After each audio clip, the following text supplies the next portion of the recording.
Bas. Harambee!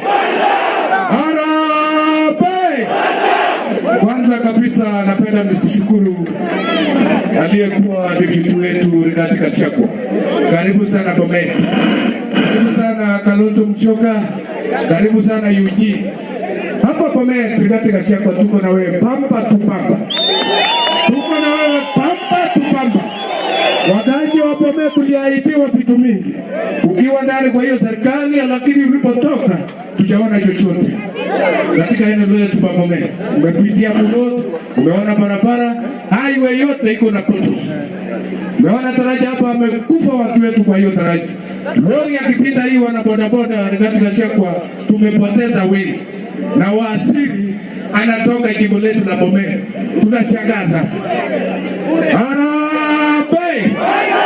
Sasa kitu watu wakaaji wa Bomet amesema Rigiji, hii safari si wakaaji wa Bomet. Ukitoka Kisii, pangia sisi safari ya Bomet.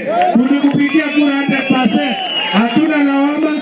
Tulikaa St. Pakita wakati wa kupiga kura ya public participation. Watu wa Bomet wote walikataa uimbijiwe. Tulikataa kuimbijiwa Rigathi Gachagua. Hatuna shida na wewe na hii wakaaji wote. Wabunge na wale wenye walifanya vizanga zao, wewe ni rafiki yetu na tunakuunga mkono mpaka dakika ya mwisho. Ukweli sema. Asante sana. Huyu jamaa anatosha atoshi. Apewe asipewe. Ainuliwe asiinuliwe. Akuja kwa chama ya DCP. Utamchagua? Wangapi watamchagua mzee? Asante sana. Thank you very much. Asante sana. Tumekubaliana. Mmenialika nikuja mkutano kubwa ya hapa ya Bomet masaa ya saa 8. Siku gani mzuri ya mkutano? Jumapili ama Jumamosi? Jumamosi.